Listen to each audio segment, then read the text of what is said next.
It's not time for the daily meeting yet. To what do I owe the pleasure of you waiting at my door?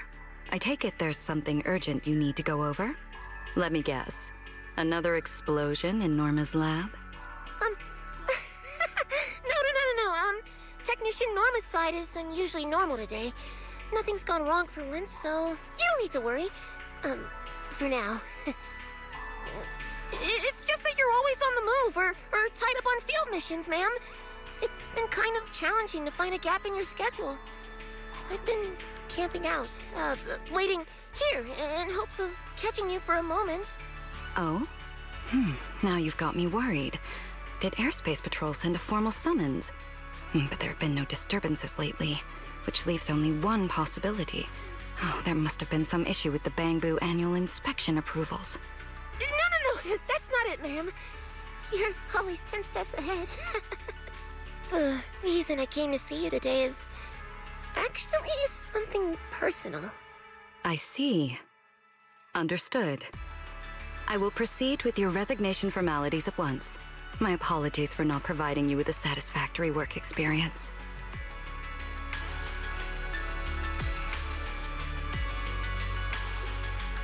Is this a potted plant? But its texture is somewhat rigid.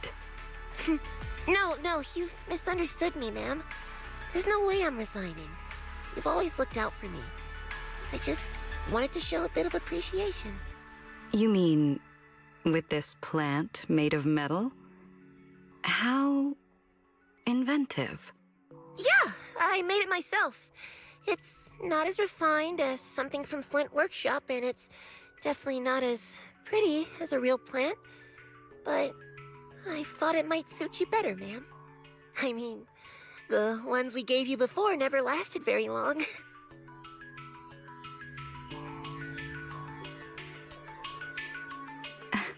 It's merely dormant. For that species, that is perfectly normal. Huh? Do houseplants do that? But the ones from the Merchant Association also only lasted a few days. Merely dormant. For that species, that is perfectly normal. Yes, right, anyway, I just wanted to thank you about your big decision. We've heard. We've all seen how much you do for us, so we completely understand. But what you've done for us, I'll never forget it. Ma'am, how am I supposed to go on without you?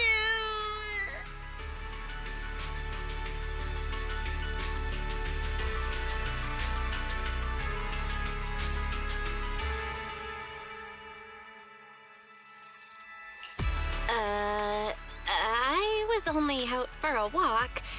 Didn't expect to stumble right into this touching moment.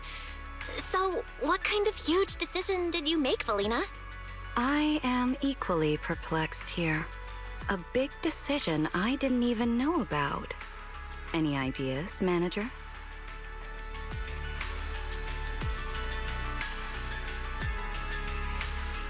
If you didn't even know about it, then it doesn't really count as a decision.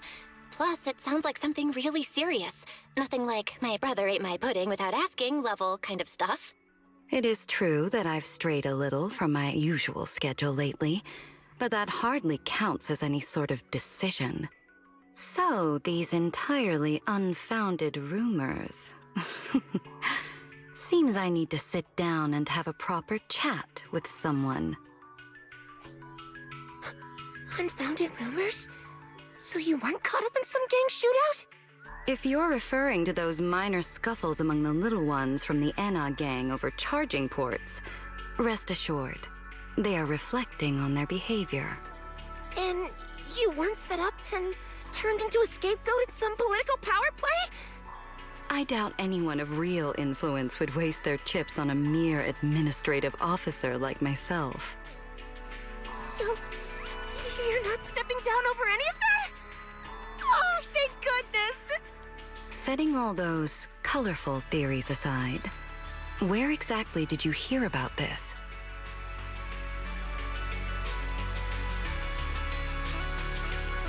way. Don't tell me this is the one rumor that's actually true. You're really stepping down?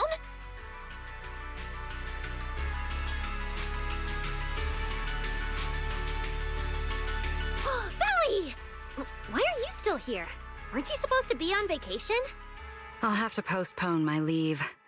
And I don't recall mentioning that to you. I was passing by while you were talking to your family. I heard it by accident. I mean, you didn't even close your door. Wait, Norma, didn't you say Miss Velina was leaving us? Yeah, obviously there's no way she'd pick ESD as a vacation spot, right? Oh, I'm sorry, ma'am. It's quite all right. The vacation was only confirmed today. I should have informed everyone in advance to avoid any misunderstanding.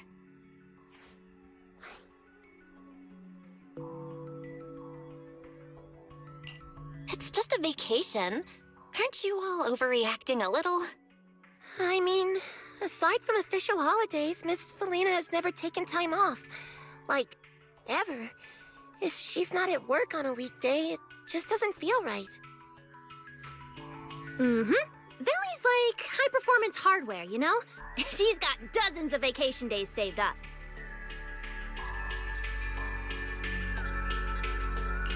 I do envy all those vacation days. But being administrative director sounds exhausting. Handling all sorts of people all day? Yeah, no thanks. It's just part of the job. If you're ever curious, I could always arrange for you to try it firsthand. Speaking of which, Norma, I remember that call took place rather late at night. At the time, you were... I wasn't doing anything weird. I just stumbled across a few extremely promising subjects and lost track of time in the lab, that's all. Any experiment conducted outside protocol must be reported in advance. Are you suggesting you'd like to revisit the ESD experimental protocols and regulations? But there were no accidents this time, no equipment damage either. I checked everything thoroughly. No loose ends, no evidence.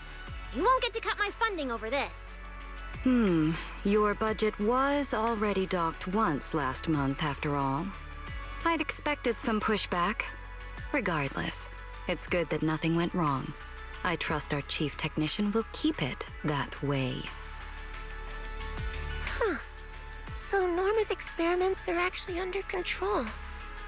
All those days I spent on edge of my desk, worried one of your spur-of-the-moment tests would blow me sky high. What a waste!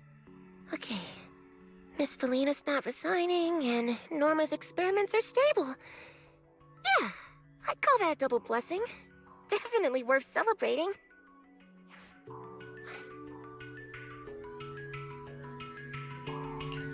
So, a normal day counts as good news around here? What kind of life were you all living before?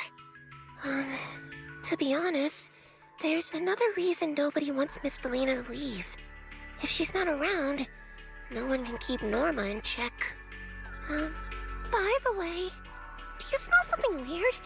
It's getting stronger. Where's that coming from? It feels like it's coming from the lab. Wait, is that smoke? And are those flames? Oh dear. So it has happened after all. Good thing I'm not entirely unprepared. Wait a minute! There's nothing wrong with my experiment. It must be that dumb assistant. Norma, let's put out the fire first. You can give me your explanation afterward, in detail. Fine, I get it. Just whatever punishment you've got planned, don't cut my budget.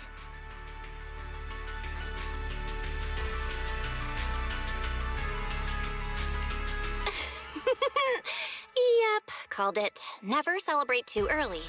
Oh, that fire looks pretty bad, though. I'll help.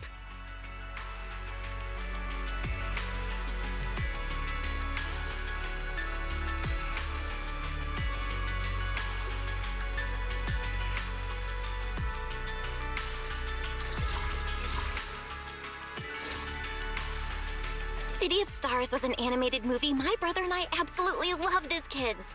I can't believe there are still copies out there. I had Wise check every supplier in the city and he couldn't find it anywhere. I didn't know there was a whole story behind it. Well, since it's a film manager holds dear, I can't imagine it would contain anything objectionable.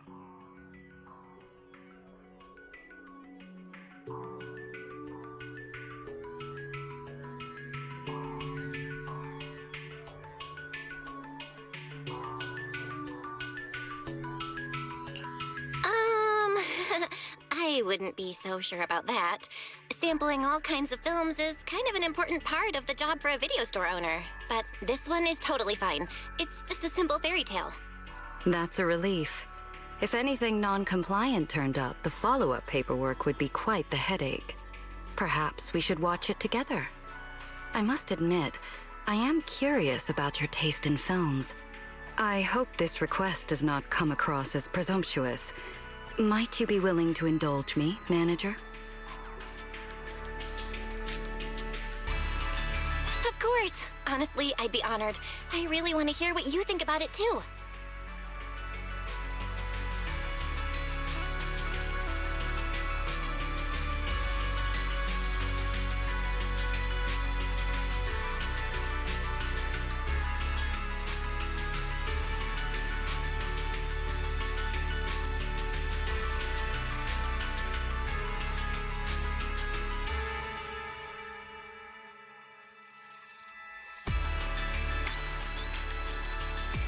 I'd say this is less of a fairy tale and more of a cautionary fable.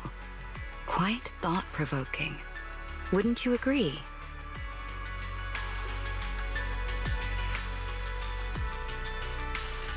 Back then, I was probably too busy staring at all the stars and those ridiculously cool airships.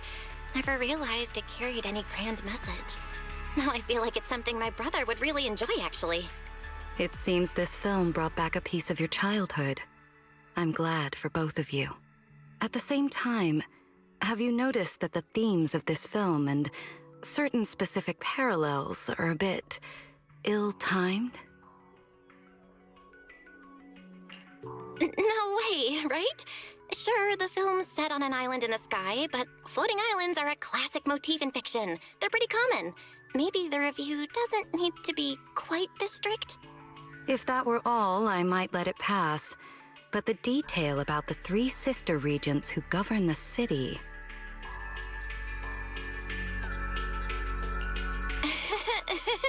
I mean, movies always love numbers like 3, 7, 11. I'm sure Lady Sunbringer wouldn't read into something like that, right? And then there's the part where the 2 peoples lived in harmony, only for everything to eventually fall apart. That's not the same thing, right? In our world, Bangbu and human citizens depend on each other. But the 2 groups in the City of Stars just looked like they were coexisting peacefully. They'd been drifting apart for ages, and their cultures were just too different to get along. And then there's the silver-haired villain, the Grand Chancellor who clings to tradition, refuses to adapt, and ends up a laughingstock. Is that meant to be a jab at me? Occupying my position without accomplishing anything of note? Really? No, wait. That feels like a stretch. How could there be that kind of specific allegory? And the movies from years ago. No need to be nervous, manager.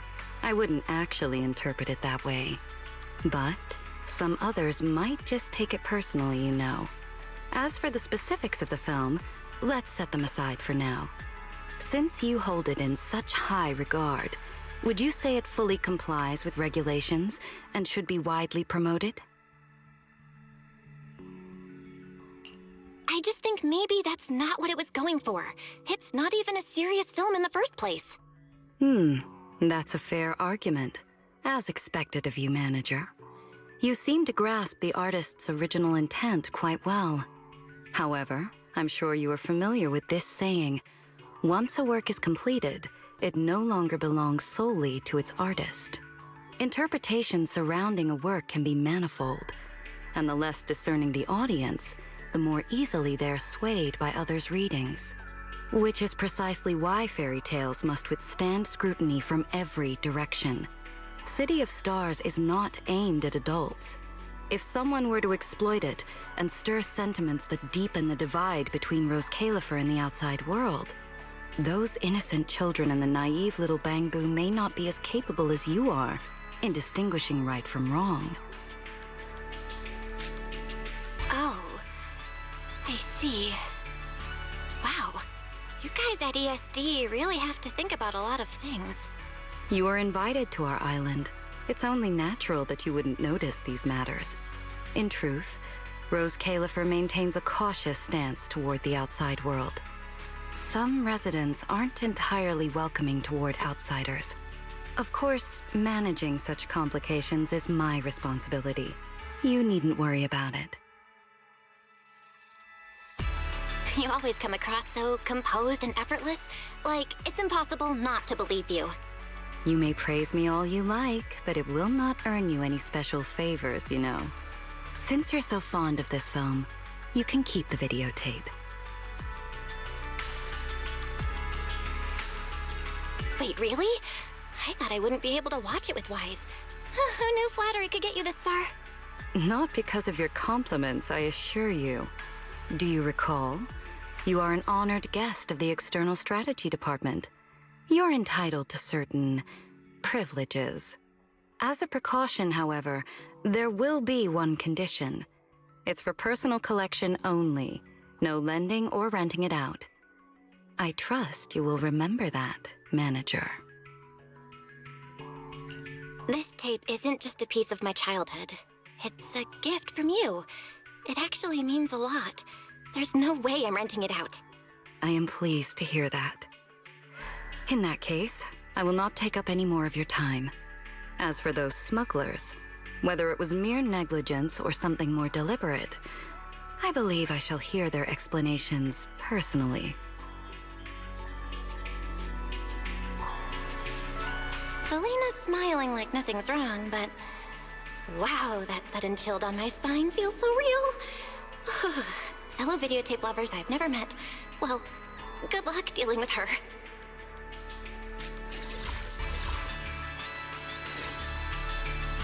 He wanted to see me? He really didn't need to go to all that trouble.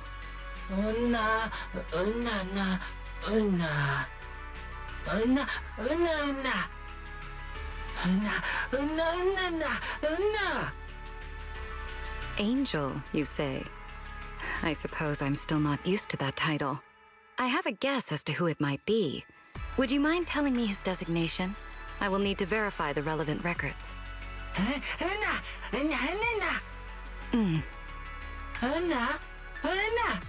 That won't be necessary. Your account was perfectly clear. I have met him, and I'm aware of his fondness for strawberry-flavored batteries. I am very sorry. He will not be coming back. His logic core has sustained damage, and the degree of degradation far exceeds the retirement threshold.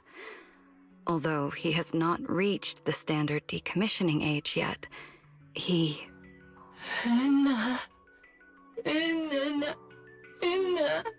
Regrettably, even our chief technician was unable to intervene. In this regard, I am far less capable than she is. Please, rest assured, he will begin a new life in Janus Quarter.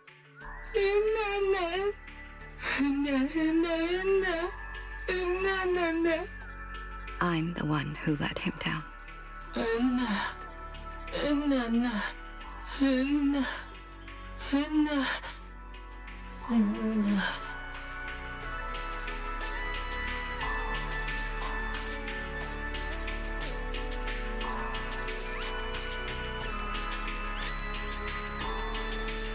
Velina?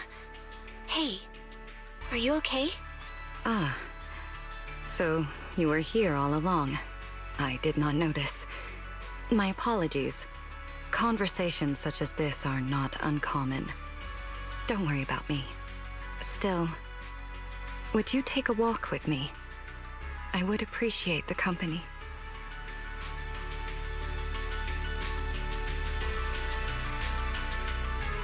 Yesterday, CCD-L12-0421 said goodbye here to his home. His name is Elfo. Before he left, I gave him a strawberry-flavored battery. He was overjoyed and called me his angel. I was quite taken aback. I thought perhaps some fragment of his memory had been unexpectedly restored, but it was just a coincidence. He no longer remembered that the battery I gave him had once been a gift from him to me when we first met. Should I call that fortunate or unfortunate? In fact, Elfo had already foreseen his own end.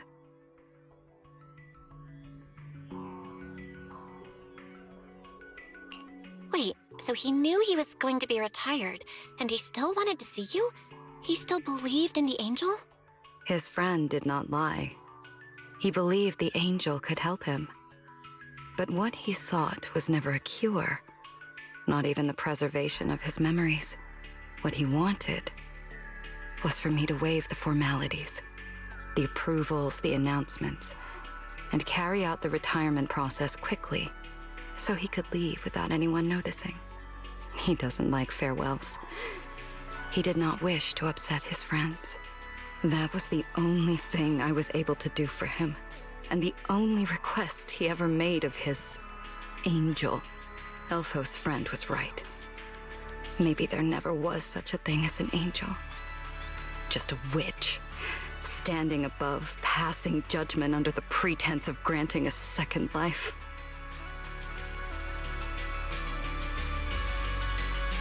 A witch? That doesn't suit you at all. Allowing them to continue bearing excessive data would only accelerate system failure. Retirement is a safeguard. It protects them. The ESD has been trying to improve Bangbu's logic cores for that exact reason, to reduce the side effects and preserve their memories. That's what you've always believed in. That's what you've always been doing, right? I forgot myself for a moment. As you said, indulging in self-reproach serves no purpose. Still, I did not expect to see such a serious expression from you. This walk was worth something after all. Hey, what's that supposed to mean? I can be serious too, you know? At least half as serious as you. While I may take issue with that phrasing, I will accept your meaning for now. What I just said was not entirely spoken in haste. If I must choose one single identity, which may indeed be more appropriate? The little ones believe in a flawless, idealized angel. Someone with two faces is hardly suited to be their symbol of faith. And all that set aside, the role of a witch does offer certain practical advantages.